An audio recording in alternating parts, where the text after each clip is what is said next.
I'm trying to do a Killer Croc impression. I'm like, I don't know if I can pull it off. I did. What you need is a voice like this, Dave. Yeah, I gotta like. You gotta get down here. You Yeah. gotta get down Well, here. it's funny because gravel.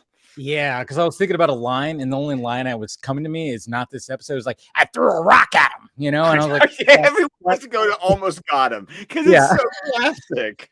That's the line that you think about when it comes to Killer Croc, man. What's happening, everybody? Welcome to Batman the Fan-imated stream. I am Dave, the film junkie, and with me, as always, Mr. Scott McClellan. How's it going, sir?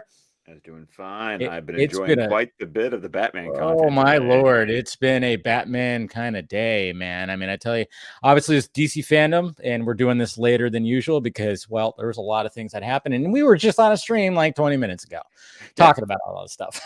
Exactly. However, I did want to start off. I got a new Batman animated piece of merchandise that I wanted to show off. Okay, bring it out.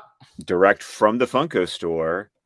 Look at Crouching Batman Beyond. Yes. Crouching. Oh man, that's beautiful. Yeah, there's the image so you can kind of see because he's even got the little wing out. Yep. I cannot wait till we get to Batman Beyond. I love this series. Yes, it's gonna be great.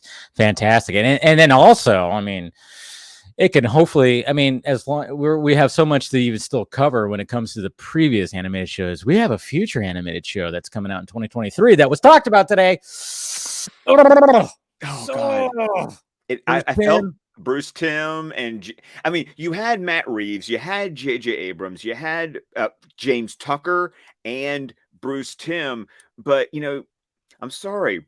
When you start by saying this is more Batman the Animated Series than Batman the Animated Series, I just went, excuse me? Yeah, that was it. I was like, I literally was like, you just, I mean, I was already on, you know, all set for this, but my God.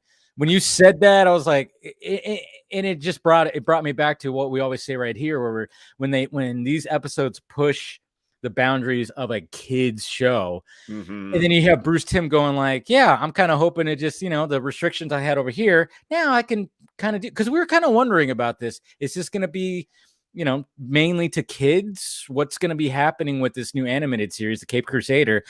And then they just kind of cleared it up. I mean, it's still not coming out for, I mean, we have to wait a whole like year and a half, whatever, which sucks, but you know, we got plenty of episodes to talk about. Yeah, exactly. Yeah.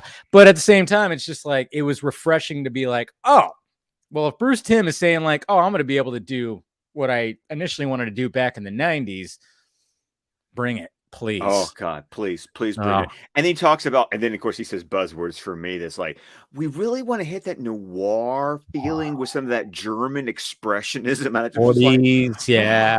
I'm just like, yes. And they showed that test footage that he pitched. It wasn't test footage. It was an actual anniversary short. That's right. And I don't know why I keep on saying test footage. Sorry about that. But yeah, it showed that days. Yes. Yeah. It showed that, and you know, and it's like, and I like the fact that what's his name was like going like, it's not going to be in black and white unless, you know, I can convince them to do an episode. It was James Tucker. Yeah. Yeah. I was like, please do an episode in black and white. That would be sweet. I would totally love that.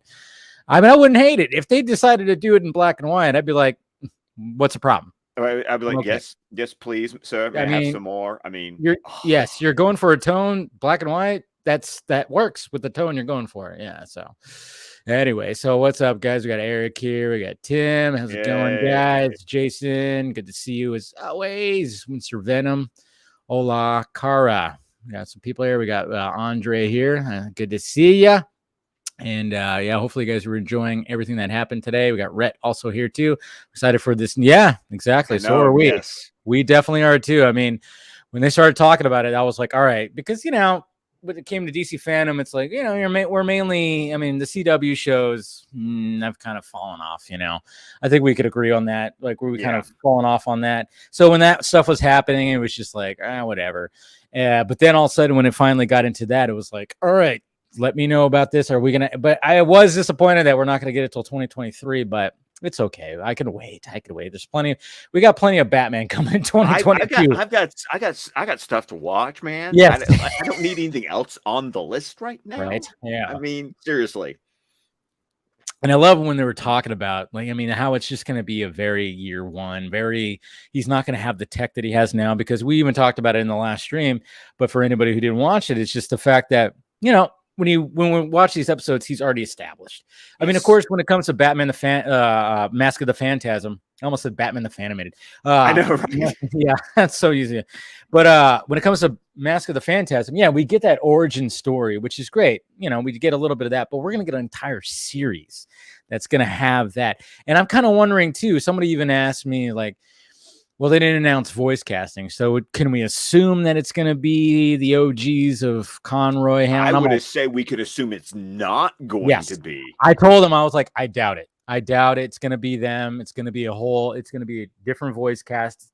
And, you know, I mean, yes, as much as we would love to hear those voices again, yeah, it just seems like it's going to move on to somebody else, you know, but they're not going to be.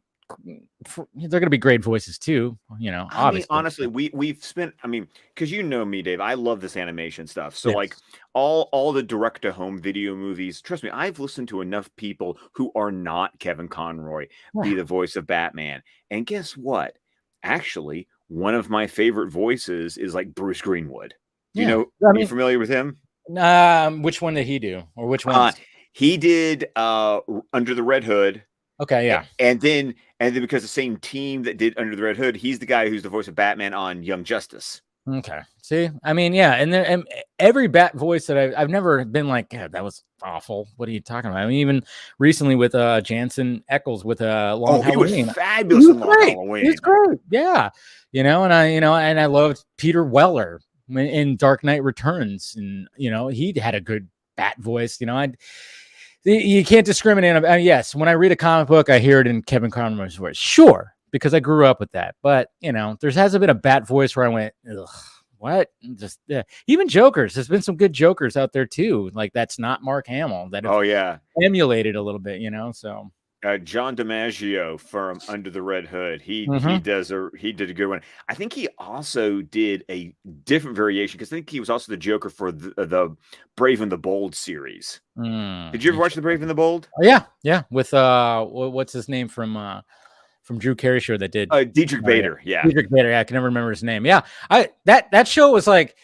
It was such a, you know, because it didn't take it too seriously, and it was Silver Age. It was like this is what a Silver Age exactly. This is what a Silver Age comic book was like. You know, like when people want to talk about like Batman '66, it's like, no, you need to understand they were doing what the books were doing at the time. Exactly. It's not like they were trying to make a parody, really. You know, it was like that's how it was. And I love the fact that he came back and he's doing the voice. He's doing the voice for Harley Quinn, right? Yeah, he's Batman and Harley Quinn. Yeah, and I love the fact that he's still doing it. You know, it's awesome. But anyways, guys, yeah, we're gonna be talking about Vendetta, which is another great episode in our introduction to Killer Croc. I mean, okay, so first thing that works in its favor when we get our title credit sequence. Written by Michael Reeves, who was one of the co-writers of the Clayface two-parter. There it is. So we already know we're in for it. I mean, even that title card is just fucking. They got the eyes, and you just kind of got a silhouette, and it just says Vendetta. And like if you're not even familiar, I mean, because I didn't know Killer Croc. I didn't know Killer Croc. Yeah, exactly. And it's so funny because going back to this, I'm like, wow, this was the introduction to Killer Croc. For me, I was like, I thought there was. Because I know there's been other episodes where you get more of his backstory, like where he kind of came from, like being a sideshow. Well, there's the episode called Sideshow. Yeah. I think I always thought like that was maybe like the first introduction to it, but it's not. It's this one that's a very Harvey Bullock heavy episode because of things that happen within it. And yeah, man. I mean, this episode, I mean, you get a sense of the atmosphere and of this episode right off the beginning because it's a rainy Gotham. Oh my god, it rains the whole freaking episode. Everything's wet. Oh my god, this was such a noir episode. Like this one leaned into the noir so hard. And coming off like watching that new Batman trailer, I mean, it was just kind of funny because after all of that and doing all that, and I was like, all right, gotta watch the episode. And putting it on, I'm like, geez, this is just the tone of Batman right now. It's just this noir, you know, hearing about the Cape Crusader series and then watching that Batman trailer and then going into this, I'm like, this is a perfect one for today. My God, because everything is gloomy and wet. And I gotta tell you, for people who maybe don't, I mean, when we talk noir, I mean, I gotta say, go check out pretty much almost any movie that has Humphrey Bogart in it. Oh, of course. But really, like, go check these things out because you really do appreciate more what these animators and these writers were doing. Like they're calling, they have a tradition that they are calling back on. I mean, watch The Maltese Falcon, watch The Big Sleep, and really appreciate what they're trying to do with Batman. Oh, it's glorious. It's all here. It's all here. And it was like I actually have a note where I actually put like, is the bat suit waterproof? Because he is like, yes, rained on. He's getting in the water. Yeah. Dude, that was one of the questions. That was a specific question I had for this episode was, is the bat suit waterproof? I mean, it's got to be. Maybe he's got a specific one because we assume that it's cloth. The boots are probably good. And the cowl and everything, it's probably got like a leathery, watery kind of, like it maybe. But I'm like, all right, does he have a specific suit when it comes to these rainy nights? And it's like he's got to, right? He's got to, Scotch guard on it or some kind of something on it where it just the water that quick dry material. So when he gets out, it just And he's not walking around with squishy boots and stuff because that would kind of like ruin it for you right there. Sorry, Dodger fans. The Braves won the first game. Sorry, it just happened right now. I was like, you got baseball on, man. I have a little bit of a bad taste in my mouth after the game on Thursday. I'm sorry. So, but Jose, if you're out there, yeah. Which one? Sorry there, buddy. Sorry there. I'm just saying. Anyways, let's back to it. But yeah. So basically what's happening in this episode is they're transporting a one of those somebody who's going to be going up in a hearing for a case. Yeah, there you go. Informant. However, this is where I step in. That informant is already an Easter egg. Oh, who is he? Did you write down his name? Spider Conway. Okay. Conway. Sorry. Yeah. Jerry Conway is the co-creator of Killer Croc. No, well, there you go. They named him after the writer who created the character. That's awesome. Any specific voice? Probably not, right? There's nothing with the voice, but just the name of the character was like cool. I was like, Spider. They said Spider Conway. I went, Conway. Did he?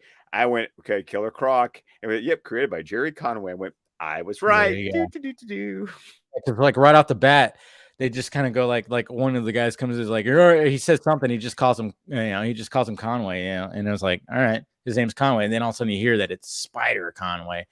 But yeah, he's being transported through, on a boat, which is interesting, and of course it's a stormy night, and there, you got the helicopters out. I mean, it just starts off with a specific tone. You're like, all right, the shit's gonna go down, and then of course it does go down. Yeah, my note just says so much rain. So much rain. And so you got Bullock and Gordon. They're kind of just like it's funny too because when we see Gordon, was it? No, it wasn't with that. No, it was like well, first off, like when he's on there, like first off, Conway is just kind of like nervous because he knows that somebody's going to come after him. He knows like I'm not safe here. And then sure enough, there's a bomb that gets like strapped right to the boat.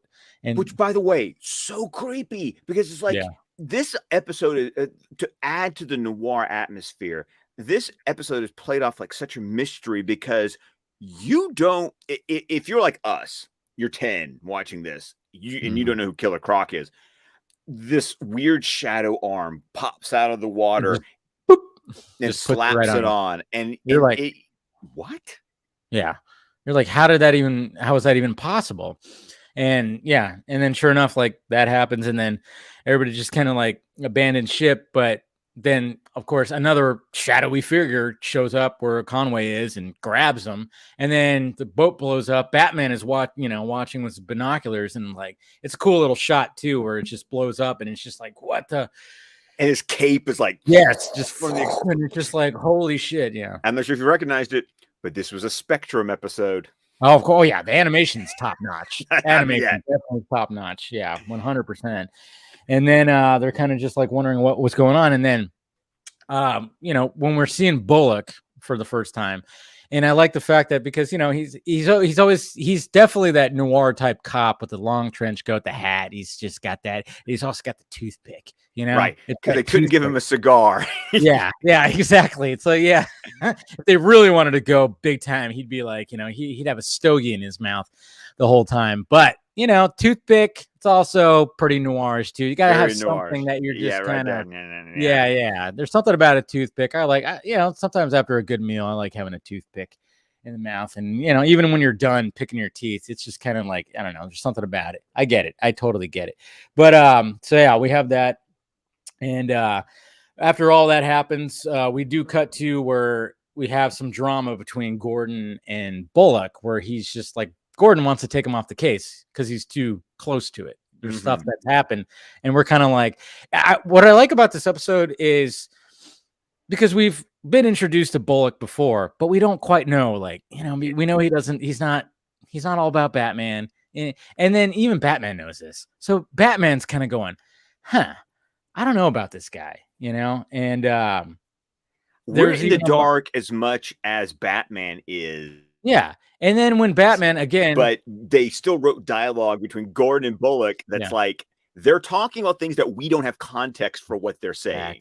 Exactly.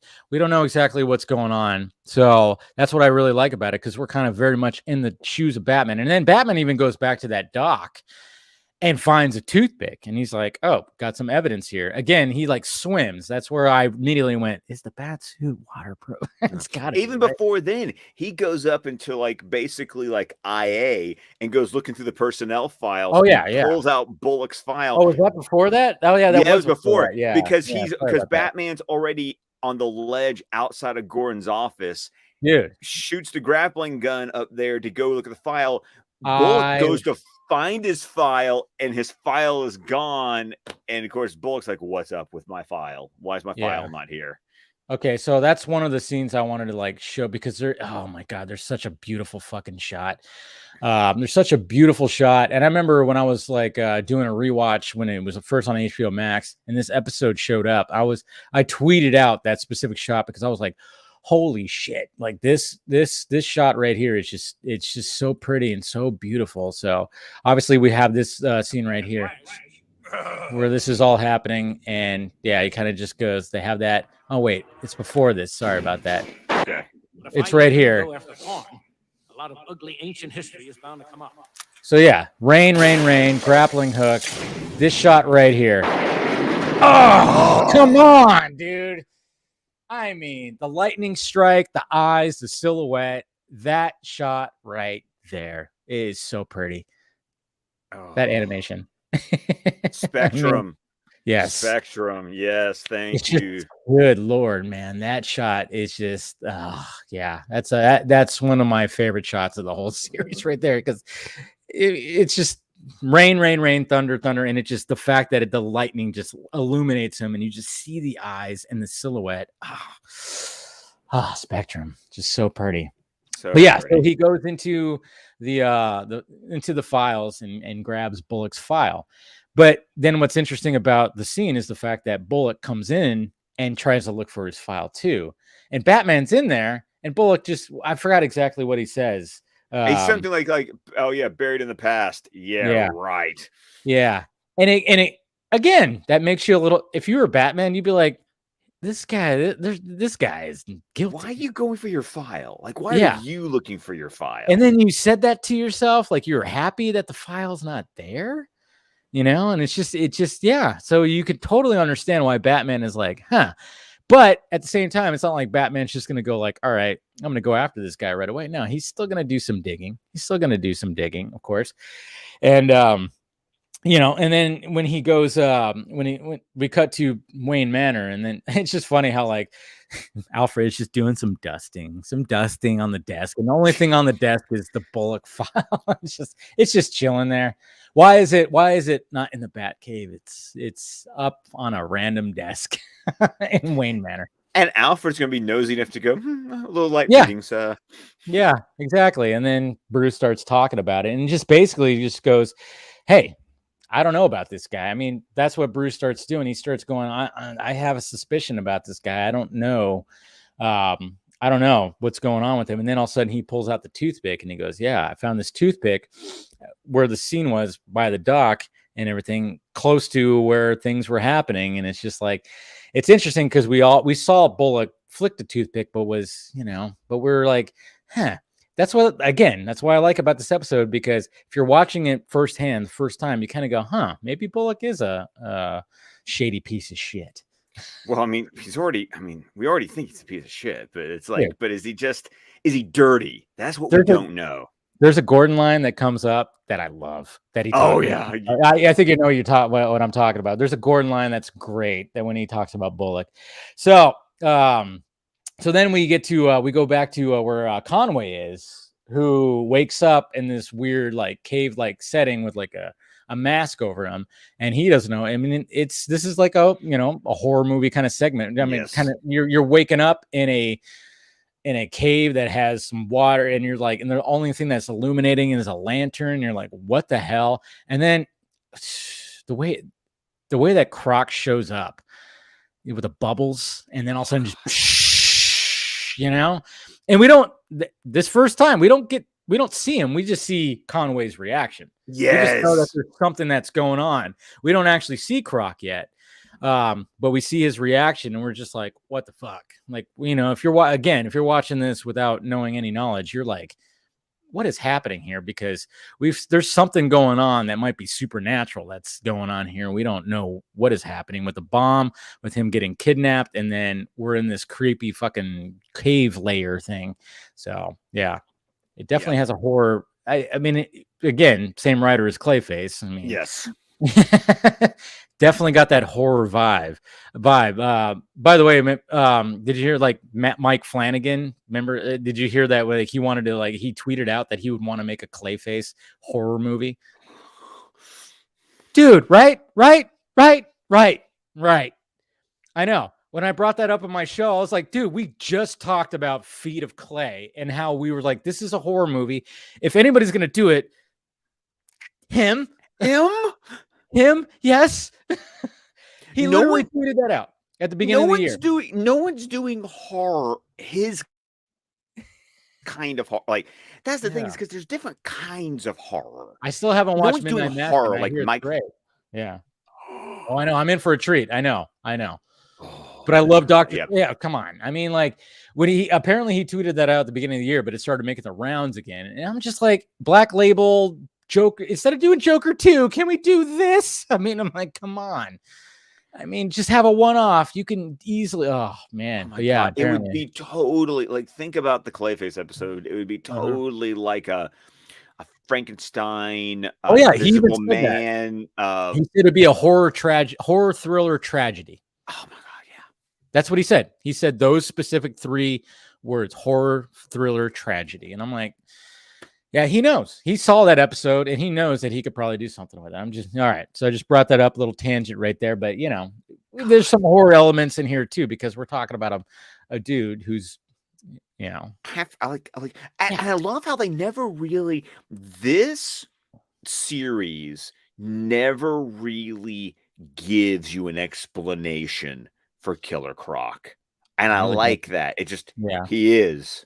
Yeah, it's like he was born this way. It was like a defect, like he just has like a disorder, like a skin kind of like what is but you never go like big time. I mean, of course, Batman does his digging, and there's a funny part when it comes to that too. But it's just like you just kind of go, all right, yeah, he's just a dude that was born with like this crocodile like skin, and and he's got strength, but they never fully go into it. I don't even think throughout the series we just kind of get a little bit of the backstory of that. He was a sideshow wrestler, and then he turned to a wrestler, and then went into a life of crime. That's pretty much it. That's all. It's all in this episode. It's like that's all pretty much in this episode. Yeah. So then we get Batman showing up to Rupert Thorne's greenhouse, and I love how Rupert Thorne, like on a stormy night, he's just in his greenhouse. I mean, you kind of wonder, the gloves on, he's got the apron on. He's just like, I'm like, I guess this is what mob bosses do. Like, they have to keep busy at some point when they're not, knocking somebody off or trying to make deals or whatnot. he's got a little greenhouse on the top of a skyrise, of course, but and man, Batman shows up and he wants some answers, and he just kind of just breaks right in and goes, let's do this. Yeah. I also love how Thorne is totally like nonplussed. He's just like, oh, you. Okay. Yeah. And again, like, yeah, when we talk about Thorne's like sarcasm, and then Batman's like, I want some answers, and then all of a sudden we see the goons start coming in, and he goes, oh, I got answers for you. 38 caliber answers. Like, there's that wit, there's that Thorne wit. Look at you. But then at the same time, Batman just goes, all right, you want to play this game? And then he just puts him as a shield. He just makes Thorne a shield. And then he goes, he basically says, better hope your men is really good at shots. It's hot in here. Let's get some air. And then Batman just goes, yeah, we're going to go outside, and then we're going to just jump off the building. Yeah, of course, shoots a grappling hook, swings around. But what I love, though, is when he's trying to talk to him, and Thorne is still not giving him the answers. And he's like pulling the cord out of his belt, hooks it onto him. It's like, all right, have fun. Man. Yeah, doesn't really have answers. And then he just ties on the thing and just launches him the rest of the way. And then, of course, he's just hanging there, and he yells at his goons to get him down. But it's just it's a good scene too, because I just love how Batman is like, he's just feeling it that night. It's stormy. It's almost like going back to the Batman, where he's just like, I don't give a fuck. I mean, that scene where Pattinson's Batman just like gets to the point where like, you're shooting at me, I don't care, and he just takes it, and then gets the shit out of somebody. It was almost like Batman's like, all right, you're gonna, you know what, Thorne, I don't care. We're gonna go flying off a building right now. I'm gonna get some answers out of you. And even though Thorne didn't have any answers, that's the thing. Because what this does do, if you're paying attention, is everyone's assuming that whatever happened to Spider Conway was Thorne trying to shut him up, because Conway's testimony was supposed to be against Thorne. Yeah. Thorne thinks that whatever Conway's got, he's covered. Like, he's gonna have. So the whole point is Batman is having to start to connect the dots to realize Thorne is not behind, Conway's disappearance. And I love that too. The fact that he's covering all. He's just he knows who. It's almost like, it's just Batman doing his detective work. That's exactly what he's doing. He's connecting the dots, like you said. And I just love the fact that we have this scene with Thorne, because that's it. It's like, there's no more. He just like, hey, there's Thorne there. He questions him. It's a cool little scene. And then that's it, and he's just covering his bases. He knows what he has to do to figure it out. He's just doing his detective work. It's absolutely fantastic. But yeah, so we got all that. And then, and then it's funny too, because then we got Gordon. We go back to Gordon, who is walking to his car, and I love his line because Batman sneaks up on him. I have the line written down. Yeah. I have cats that make more noise than you. And I'm like, it's true. It's like, I have cats that make more noise than you. More of that dynamic of the Gordon and Batman relationship. I love it. But this scene is great because I think it's really an interesting dynamic that Gordon trusts Bullock. Yeah. And Batman's the one that's questioning him. And then the fact that Bullock's actually clean. He's not a dirty cop. He can be a jerk, but he's not dirty.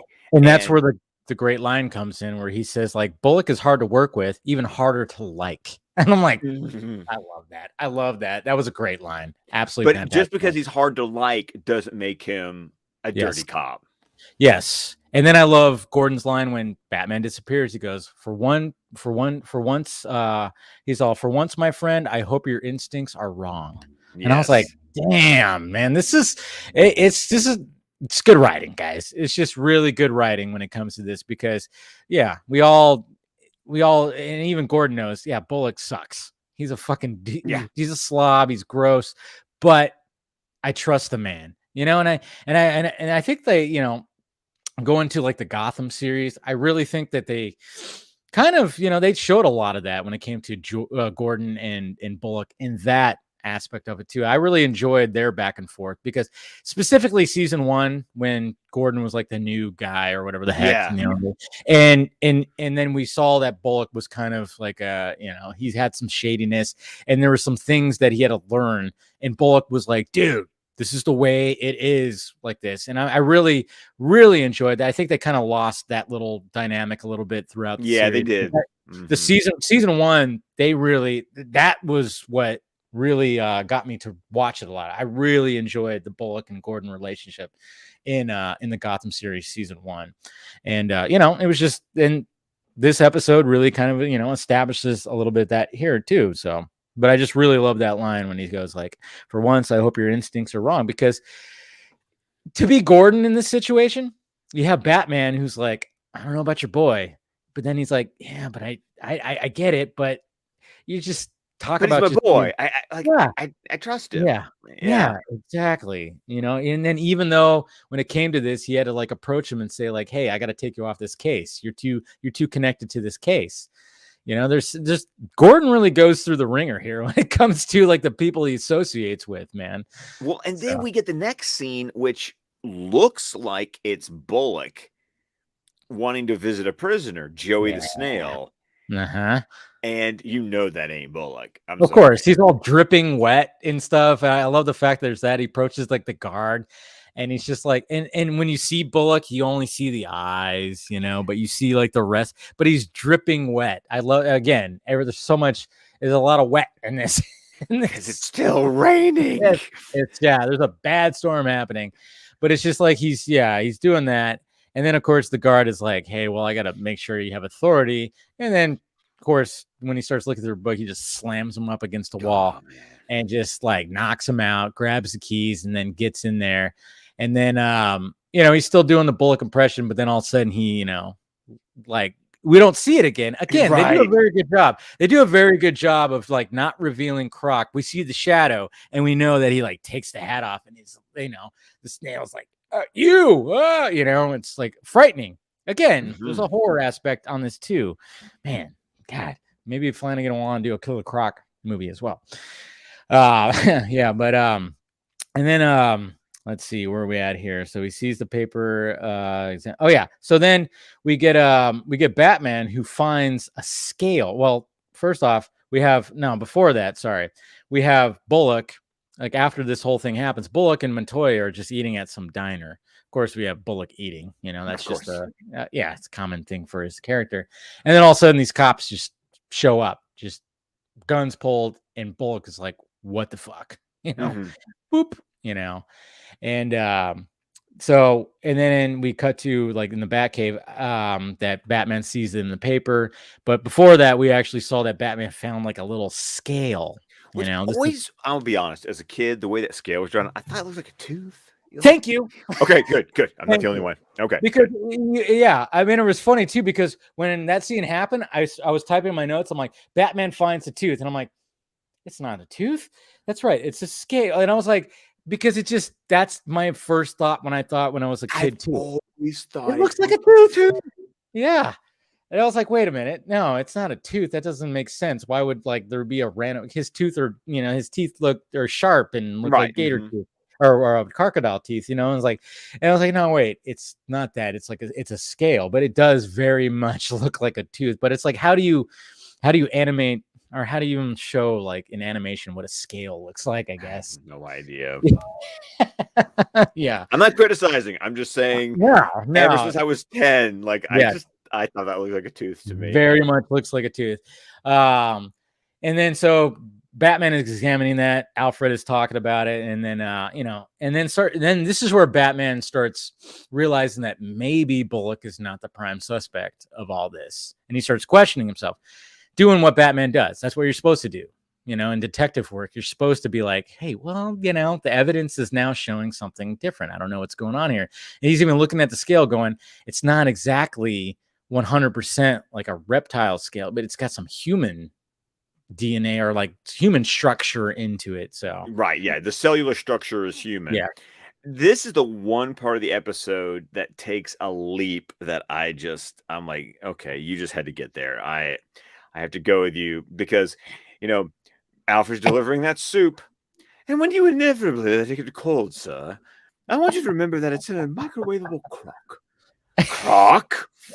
Alfred, you're brilliant. Okay, so this is where it kind of goes off the reservation. Yes, I was the same way because I'm like, well, first off, I do enjoy the fact that Alfred is saying that when it goes cold, because he knows that there's been plenty of times where Alfred has left food out for Bruce, and Bruce just doesn't need it because he's going out, and then all of a sudden it just goes cold. I'm sure that's happened many times. I like that, but then of course, yeah, he has to drop the whole crock thing, and then instead of Batman going into his supercomputer and just going, he has to actually go visit SeaWorld. Yes, to be like, crocodile. Yeah, it was just like, really, dude? Underwater cave. Yeah. He had to literally, like, you had this computer that could find so many things, and he literally, like, uses that computer to find newspapers to find out who Croc is later on, but he had to, like, literally take a day to just go to this park, like, SeaWorld type place to be like, crocodile. Yeah, that's what it is. That's where this episode kind of goes off. I mean, it was a little tangent. It made its own little tangent, and then got right back. It does. It gets right back into it. But I literally started laughing. I'm like, did he really just do that? Oh, I was like, Alfred. Just because Alfred mentioned that, I'm like, oh man. and then of course, confession. I love this bat boat. Yeah. Oh, yeah. The Bat Sub or whatever. Yeah. No. Well, yeah. That's what I love about it. It's a speedboat that becomes a sub when he needs it to. I dig that.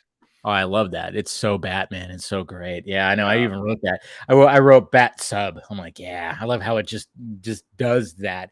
So yeah, we get Batman showing up to Croc's like lair, and he sees the kidnapped guys, and he just kind of tells before then, I want to talk about one thing that once again, I love the steps they go through because he puts on the rebreather, which I love the rebreather because when Batfleck had one in Suicide Squad, I very much was like, oh my god! I've seen that before. Yeah, I've seen that, and I've got that pop. By the way, it's unfortunately it's in the other room, but I was like, oh, that looks like an animated series. I also love the fact that they even bother to go through the realism of before he opens the canopy, he has to pull a lever to fill up the cockpit. Yeah. So when he opens up the canopy, it's like, well, there's already water here. Yeah, exactly. So just details like that, man. Details like that.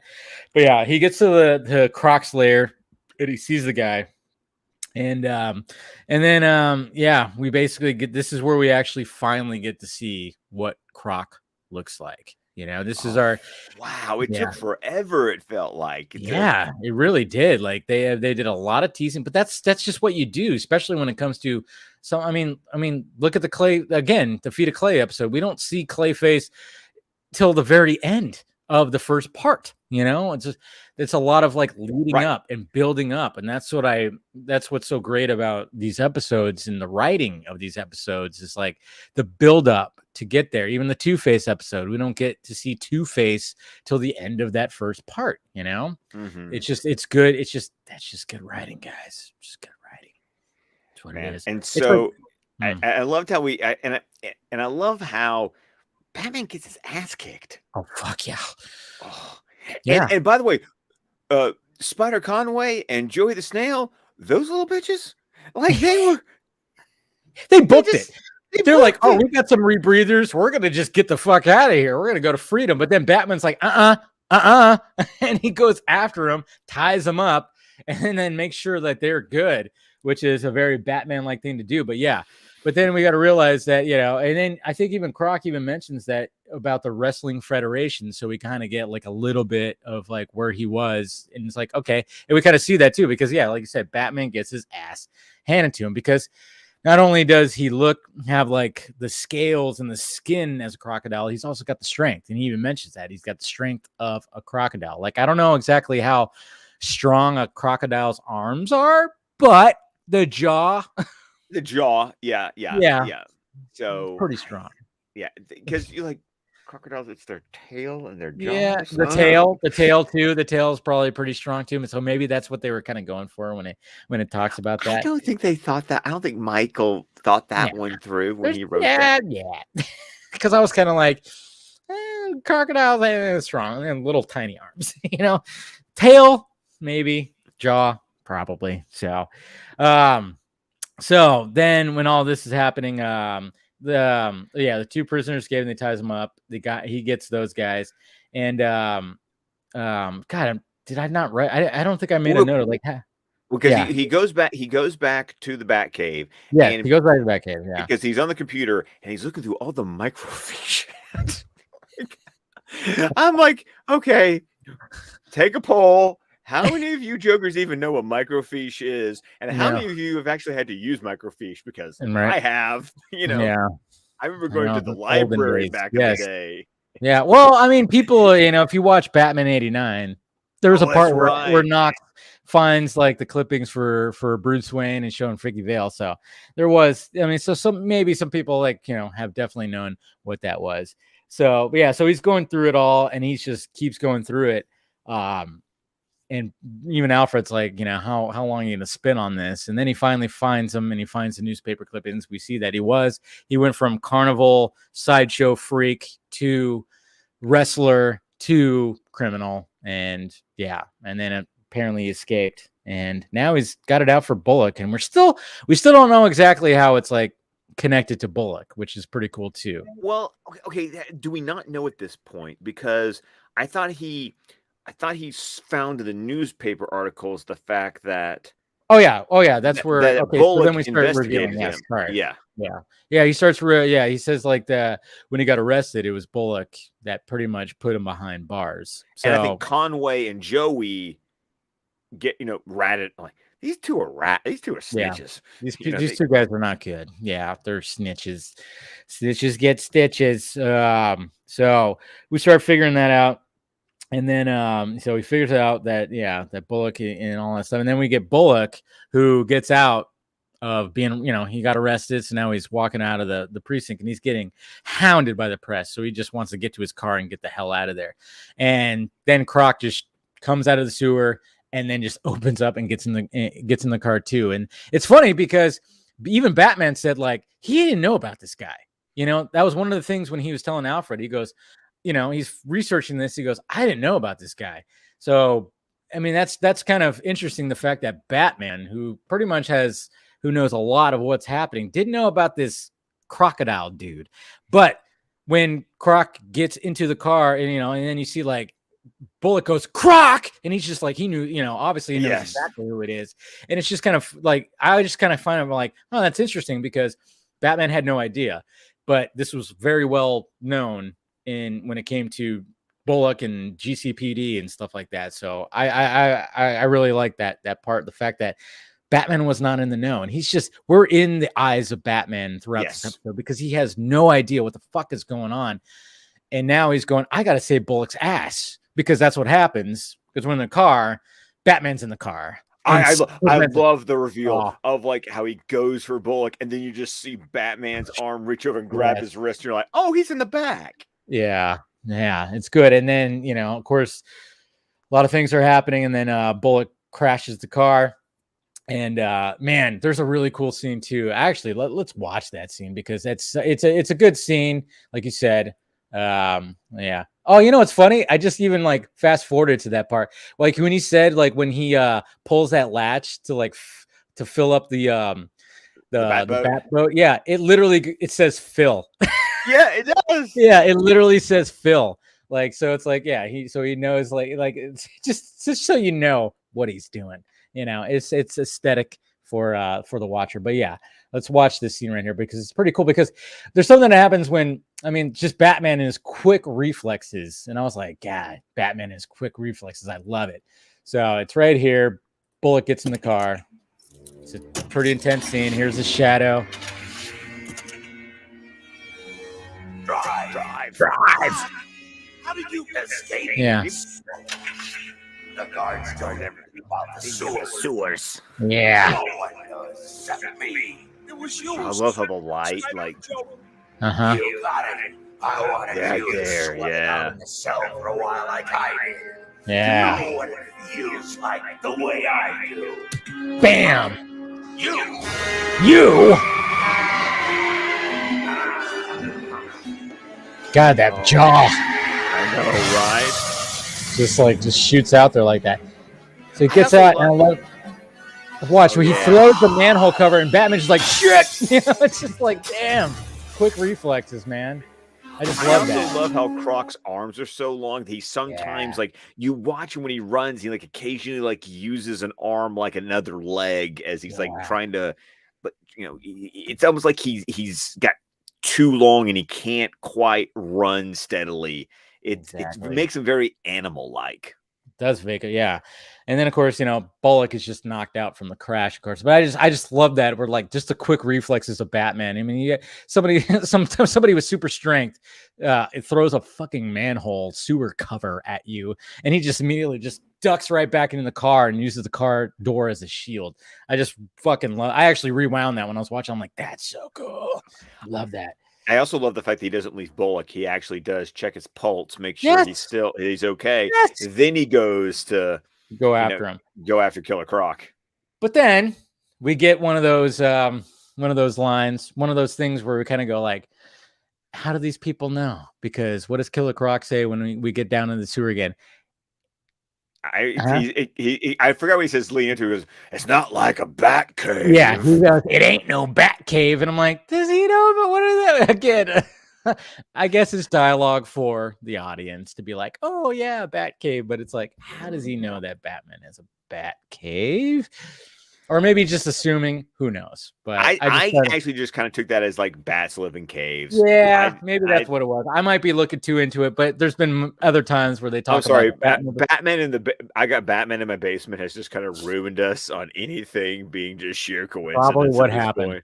That's what happened right there. So, but yeah, so then Batman uses, you know, and I'm wondering like, was this inspiration for Batman Forever at the end when he, you know, the sonar lenses that come down and he throws the big batarang that just lights everything up because, you know, some red lenses come down and he uses like that light bomb thing, whatever the hell.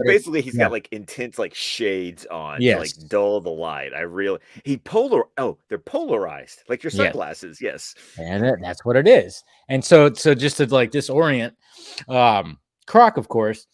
But, you know, it only just kind of does something for a little bit. You know, Batman, of course, can get some things in there. But then it gets to a point where Croc is just totally doing a bear hug on him and going underwater. Of course, he can breathe underwater. It's like, all right, how's Batman going to get out of this? Yeah, but he, of course, grappling gun. That's all it takes, guys. What's really funny, though, is that like he's in the bear hug. I just think that Croc is not that smart. You know, he's smart to a point, but not that smart. But I think he's also just so reliant on the idea of his strength that like Batman is literally like tying the grappling like around his arm, and Croc is like, whatever. I don't feel shit. And then he just shoots the grappling gun out, and it just launches Croc out of there, slams onto like a brick wall kind of thing, and then of course Croc pulls it out of there. But that was a big mistake because then that just brings the whole like this section down. Yeah, it just brings the house down where we're at. And then this is the way that this kind of like this little part of the story ends. We have Bullock who finally like gets out, you know, he's conscious again. And then of course we have Batman that comes out of the sewer and he's kind of just like, ugh, you know, and then when Bullock sees him, he immediately points his gun at him. I know, right? Yeah. And it's just like, what the hell? And then Batman's just like, and then he gets out and then he pulls Croc out, who's unconscious, you know? Right. And he's pulling him up like one arm. I'm like, I know. Well, remember, him and Thorne, who's fat as hell, they, you know, he did launch him off a building and had him, you know, let's face it, Batman is fairly strong in this. Exactly. Oh, man. So, yeah, he pulls him up and pulls up Croc, and then basically Bullock just kind of goes like, why'd you, you know, stick your neck out for me? And then Batman admits that he was wrong. Like he flat out goes, hey, I thought you were some kind of piece of shit, but turns out I was wrong. And I was like, damn, there it is. I love the line he says where we might yes, we might go about the law in different ways, but we both believe in it or something to that effect. I'm paraphrasing it terribly right now. No, it's a no. Yeah, I think you pretty much got it. But yeah, he basically goes, and it's just kind of like, it was just kind of that nod of like Bullock and Batman. Yeah, they don't like each other. You know, we know that Bullock is not a fan of Batman, and Batman just kind of summed it up right there. He goes, hey, you know what? We look at the law differently. We handle it differently. But hey, guess what? I'm not in unless you're gonna do something shady for real.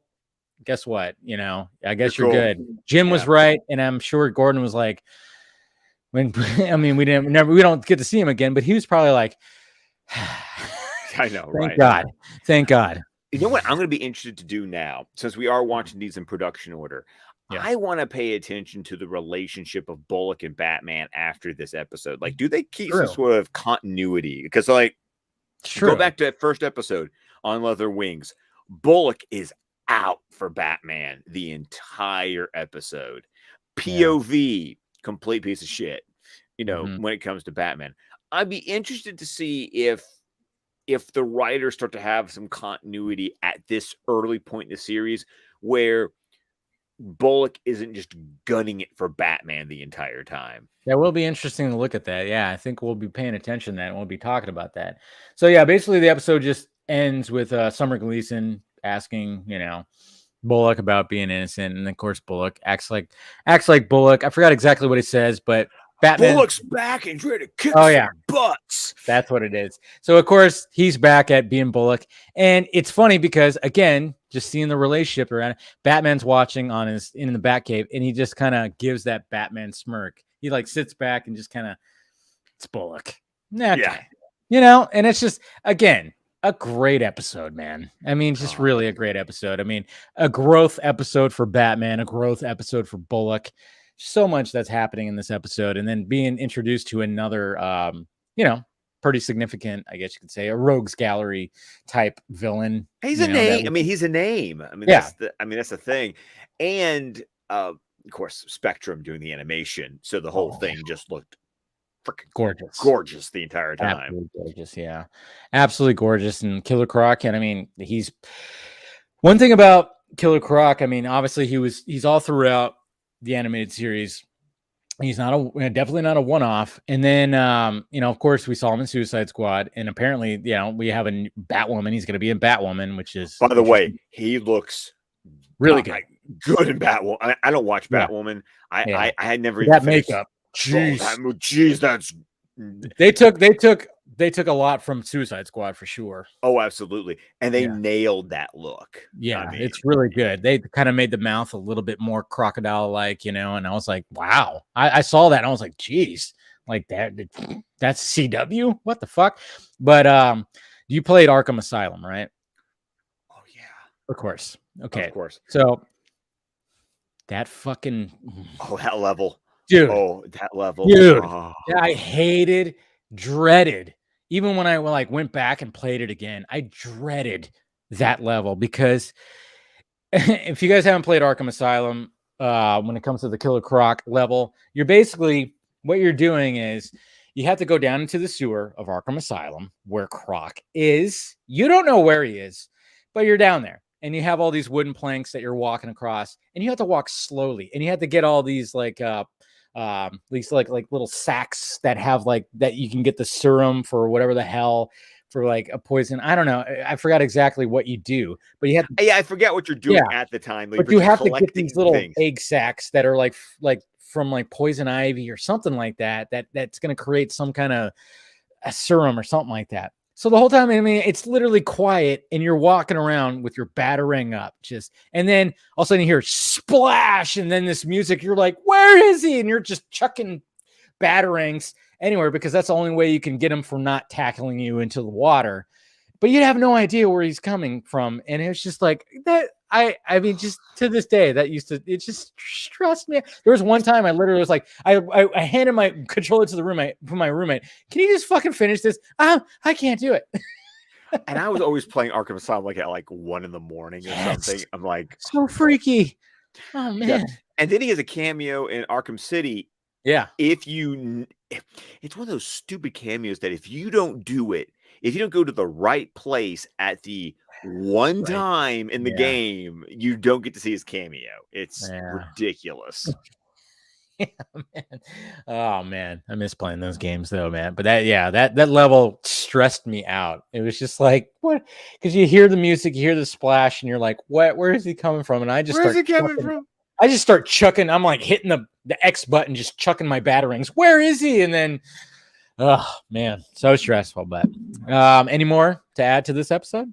I think we have said all there is to say. Looking forward to next week. Oh, what do we got next week? Fear of Victory. Oh, there we go. We got some Dick Grayson. We got some Scarecrow. We got a newly designed Scarecrow. Yes, we finally get the second Scarecrow design, a much improved Scarecrow design. Not just a like a balloon with eyes. Exactly. Yeah. And in broadcast order, this would have been our first appearance of Dick Grayson. Yeah, exactly. But we already got that, of course, in Christmas with the Joker. Yeah. But it's a very interesting episode because, it has to deal with the fear toxin again and, and sports betting. Sports betting. That too. Yes, that's right. We get some sports betting. Again, kids show. Kids show. Kids show, guys. But, Bruce Timm trying to, and all those guys trying to push it to the limit there. But that's going to be a good episode too. Because like I said, Dick Grayson, another gorgeous one. I don't know if that's Spectrum or if that is it's good animation. It's beautiful animation. I love that episode. Because you got those shots where you're like, Dick is like losing his shit by looking down. And seeing those, and freaking out, man.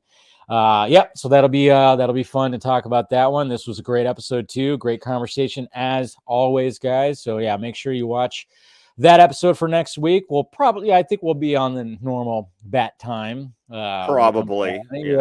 Yeah. And I don't think anything's really coming on me, to be honest. So it should be good. But we'll of course let you know. So 6 p.m. Pacific Standard Time next week. And go ahead, Scott, plug yourself. Of course, you can find me on Twitter at ScottDC27. You can find my podcast, the DC Squadcast, wherever podcast can be found. We're on Vero, Facebook, YouTube, and the entire network of shows at squadcastmedia.com. Every Saturday with this guy talking Batman, the animated series. Hell yeah. And pretty much I got a busy week coming up because I'm whoring myself out to anyone who apparently wants to talk about Dune. That's right. We got a lot of Dune coming up right now. So, that's exciting. God, finally, right? God. It's been, every time you read a review of somebody who's seen it and or just see clips, you're just like, can I fucking have it? And it's funny too, because my brother actually, he's like, I want to see that. And I'm like, sure. And he's like, oh yeah, he's watched the Lynch version. He never read the book or anything like that. Of course, I haven't been all the way through the book. I'm like halfway. I'm pretty sure I'm at the point where I think the movie's going to end. Yeah. Yes, I'm pretty sure, but I still want to continue on with it. So I think I'll be good with that. It's going to be cool to be like, yeah, that scene. Yeah, that's the scene I wanted to see here. I'm going to be like one of those. That's what I'm going to be. That's definitely going to be that. And I thank you for, of course, supplying me with that reading material because, it's going to make the movie experience a whole lot better. So, there you go, guys. Make sure you hit the like, thumbs up, subscribe, do all that, join everything. We got, of course, merchandise down below. We got Batman Fan-imated stream shirt down below, which if you want to get yourself one, do so. And we appreciate you guys clicking in. And man, it's just been a Batman-filled day. And I think we're pretty satisfied, I would say. I think we were pretty satisfied with all the Batman we've had today. Yeah. We're going to sleep like babies tonight. That's what's going to happen with all this Batman we've got. All right, guys, we love you, and we'll talk to you later.